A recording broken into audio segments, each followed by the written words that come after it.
Hi, I'm Laura Taylor, and I'm at Stage 88 in the Community Hall of Bonita Springs with Mark McClellan, the Artistic Director of Stage 88.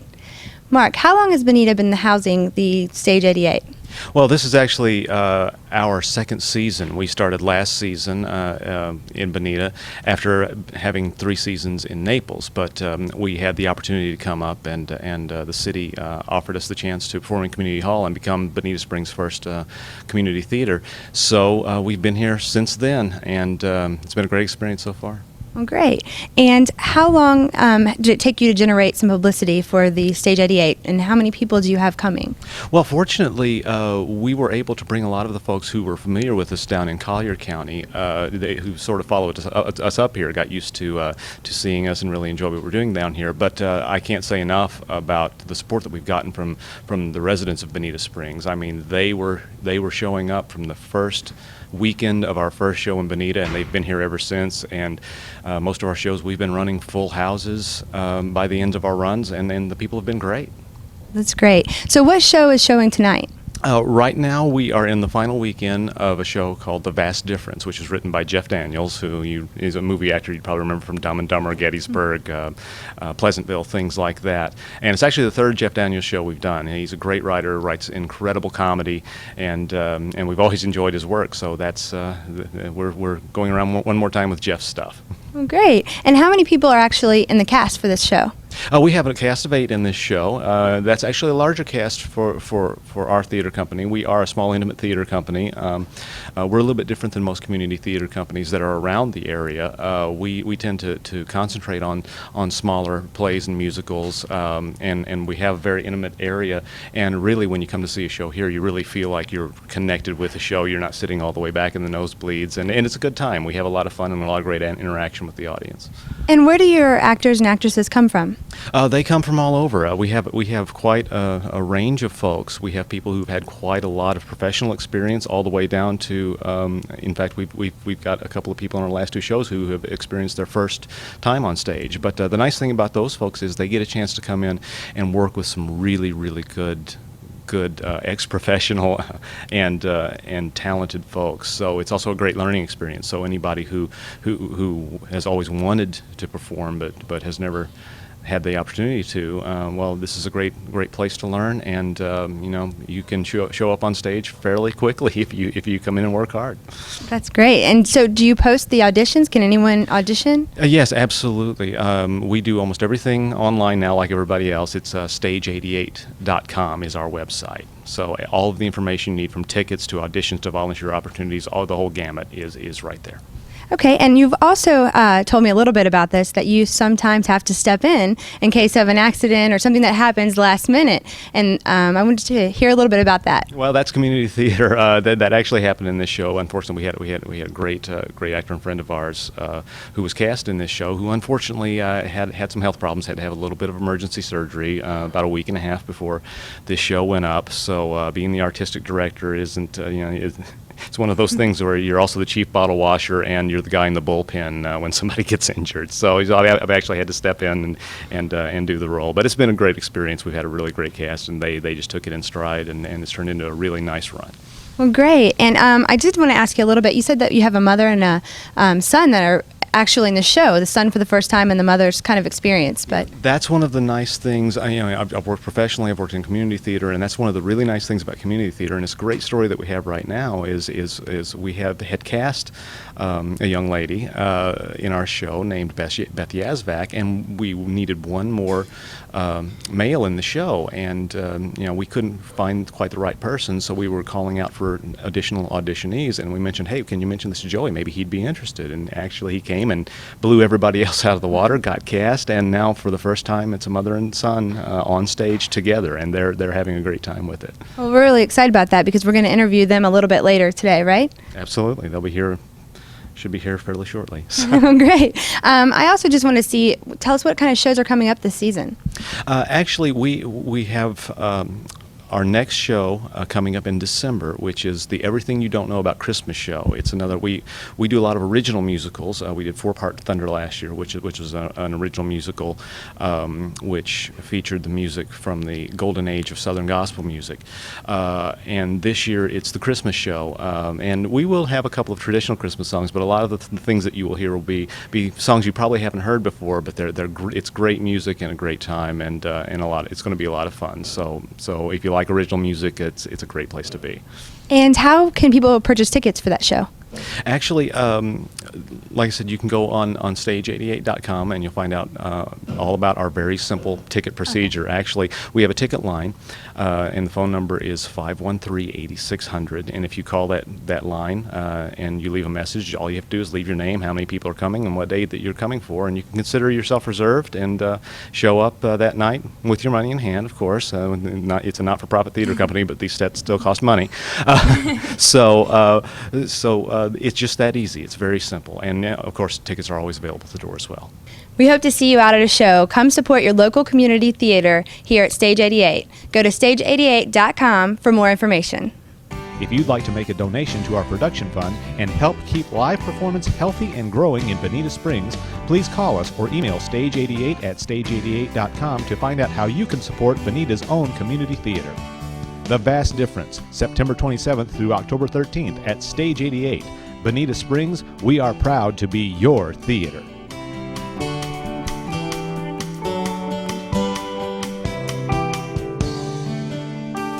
Just like we spoke about earlier, we're here with half of the mother-son combo, Joey Yazvac. Joey, I hear this is your first time with Stage 88. That's right. This is my first time here at Stage 88 performing. It's going well so far. I have performed other shows. This is my first one here, Lehigh Senior High School. I did some musicals there. I did Footloose the musical. I did Alice in Wonderland, plays like that. We did Shakespeare, The Tempest. And then in Philadelphia, where I grew up, in a local repertoire theater there, I was part of a production of The Laramie Project and Neil Simon's The Dining Room. But this is a great experience working here with Stage 88. Well, that's great. So what's the difference between community theater and the other types of theater you've done before? Community theater is really just it's like a big family.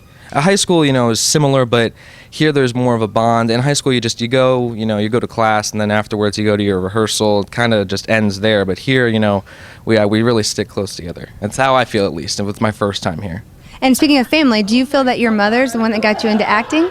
And you know what? My mom has always, she's been so passionate about performing. She was a dancer for many, many years, and I guess I'd love to say that, yeah, that was probably it. I just got into the acting thing when I was in elementary school, and I've been going with it. So hopefully it'll take me somewhere. Well, that's great. So tell us a little bit about your character in tonight's show. Oh, okay. Well, characters, actually. I play multiple characters. I play Al Kaline, the famous baseball player, Tigers. Play a nurse, a male nurse, which hopefully that'll get a lot of laughs here. I play a big, strong guy in a gym. That one's fun. Just all sorts of. I play my mom's nurse, actually. She's the doctor, the urologist. So hopefully it'll all go well. And we heard a little bit of information about Mark actually stepping into plays when he has to. And how is he in the play tonight? Oh, incredible. As this is my first time working with him, and it's a breeze, really. He just sucks the character right out of you. It's not even acting so much anymore. It's just up there, having fun, because he's great. And he stepped in a week maybe. I think he had a week to learn these lines. That's amazing. Yeah, it really is. And so as far as other plays, you did say that you go to FGCU and you're doing some plays with them as well, correct? That's right. Right now we are going to start a run of Stop Kiss by Diana Sun. That'll open Wednesday at FGCU. So you've been busy. It's fun, though.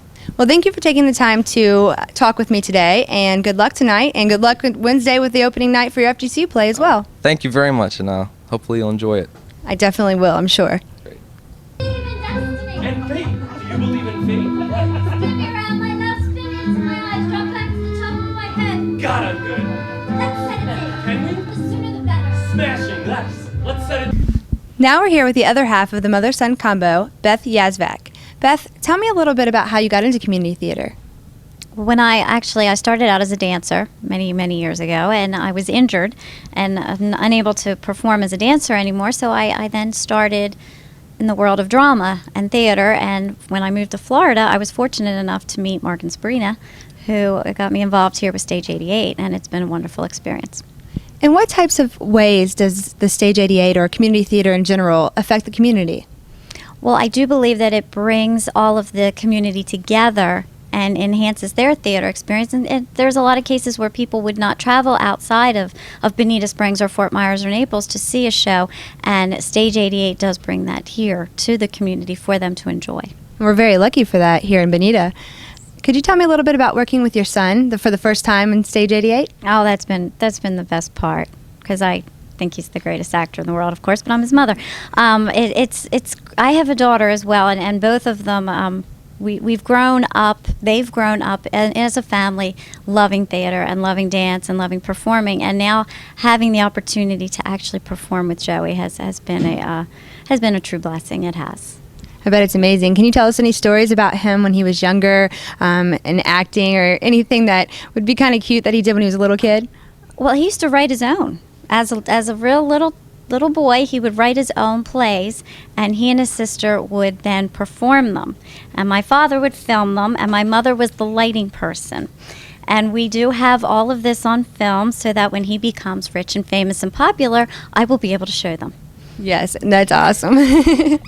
So as far as you, when you started in the theater, you said you were very young, and it came from dancing and not being able to dance anymore. Did you take classes and things like that? Or? Yes, back in Philadelphia, I was started out actually with the Hedgerow Theater, which Joey also started with in the Philadelphia area. And that is where I started my whole dramatic world of drama lessons. And then I did a few productions with them as well before we moved here to Fort Myers. And how many plays have you done with Stage 88? This is my second. Oh, okay. My second. First was the O'Connor Girls last spring. I was Lizzie and Delilah. And now the Dr. Holla Howard in The Vast Difference. Great. And how has it been going this season so far? Oh, it's wonderful. We're having a blast. It's a great time. It's a great show. It's a lot of fun. The cast is awesome. And I always have been very fortunate to have the most interesting character. Tell me a little bit about your character in tonight's show. Well, she plays the urologist who is going to perform the vasectomy on a very unwilling patient. And she's a little quirky. She has her quirks, but I think she basically has a good heart, and she wants to just make him more comfortable and to go through with the procedure. But you have to come see the show. Oh, we're definitely going to be here. Well, thank you for taking time out of your busy schedule to meet with us and let us interview you. And I hear that it's very bad to say good luck to an actor or an actress. So instead of good luck, I'm going to say break a leg. Thank you very much. Now we're here with Marilyn Hilbert, and she's sort of a jack of all trades here at Stage 88. Marilyn, I hear that you've been here from the very beginning of Stage 88. Yes, I have. When they began their first production, we did a literacy program down in Naples, and we were doing The Lion, the Witch, and the Wardrobe, and each of us played many parts, and I played a wolf, a man, a girl, and a boy. And we all did this right there on the stage with just a read, and from that they proceeded to start doing full productions. And Mark McClellan, who is the founder, along with Sabrina Sharp, they know the exact order, but I know the very next show was Escanaba in the Moonlight, which was wonderful, funny, great. And I just decided that they were a group that I liked to be a part of, so I helped any way I could. And we do take our own tickets, we do a lot of lobby work, and so I started to do that. And whatever I could do backstage, I did. So do you agree with the rest of the cast that it's kind of community theater is more like a family theater where everyone gets really close and they try to stay together when they do different shows? Yes, basically that's the way it goes. And I think what happens is it's such a wonderful aura that people like to keep coming back. So everybody comes to the auditions and tries the best they can, and hopefully you get into something. And if you don't, everyone is willing to work backstage. And I hear it's a good place. I mean, you have some really talented, experienced actresses and actors, but you can also have some amateurs that come in and kind of be enveloped in this family and be able to learn theater in their own way. Yes, that is the true concept of community theater. It goes from every level, and they do follow that. That's great. And so, could you tell me a little bit about what it takes leading up to a show? Like how long it takes to start the process and some of the things that it takes to accomplish the end show? Do you want to see me pull my hair out? Well, first, of course, there's the script. The director has to go through that and get a good concept of what they want to project on that stage, and then the audition process begins. And once that begins, then rehearsals start. And then we have someone who has a pretty good idea of what they feel someone should be wearing in that era or that time. And that goes on. And then we have to start looking for props. And sometimes it's very difficult because you're not dealing with the year 2000. And that all of that takes a good 4 weeks to get together. So how was it for this show? Because you guys are very experienced now at doing theater, and does it get better each time, or is there always something that comes up and you just got to work with? Theater is live art, so anything can happen, and sometimes it does. Sometimes you think you have everything down pat, and you don't, and you think something's going to work, and it doesn't. And when you start rehearsals, you don't have your full set, you don't have all your props, so you never know what's going to happen. Well, thank you for your time for interviewing with us today. And we're going to, one more time, encourage everyone in Bonita Springs and the surrounding areas to come out to Stage 88 and get their experience of live art here in Bonita Springs.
Hi, we're Stage 88 Theater, and you're watching Bonita Springs Television.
Hi, I'm Laura Taylor, and I'm here at Riverside Park at the Artist Cottages. We are showcasing their very first Friday night showing. I'm here with one of the artists, Dave Kellum. Dave, how long have you been here at this cottage? I've been here for almost a year, come November. Okay, and what got you into doing art? It was kind of a realization that I couldn't do anything else. And so I just kind of stuck with this, and it was either this or flipping burgers kind of a thing, so I stuck with this. Well, from looking around, you are an amazing artist. Could you tell us a little bit about your work? Well, I work in clay mainly, and I do nautical charts in clay and also funkier sculpture stuff, and that's about it. Yeah, that's about it. I see a lot of Alice in the Wonderland. You kind of play off that, or how did you get into that? I didn't really like the story that much. It wasn't any kind of strange fascination with the story. I just liked the illustrations out of the book. So I figured, oh, these make pretty cool sculptures. So I made them, and they've been with me for about, I don't know, 6, 7 years now. I can't sell them, so here they are. And then also you did a wall display at City Hall, is that right? I did, yes. And they purchased it, so it will be there for quite a long time, hopefully. Hopefully, if all goes according to plan, it'll be there for a long time, yes. Dave, thank you for your time tonight. We would like to encourage all the community members in Southwest Florida to come out to Riverside Park on November 9th and check out the art that they'll be showcasing here in Riverside Park. They will have refreshments, and it'll be a great night to come out and show the art in your community.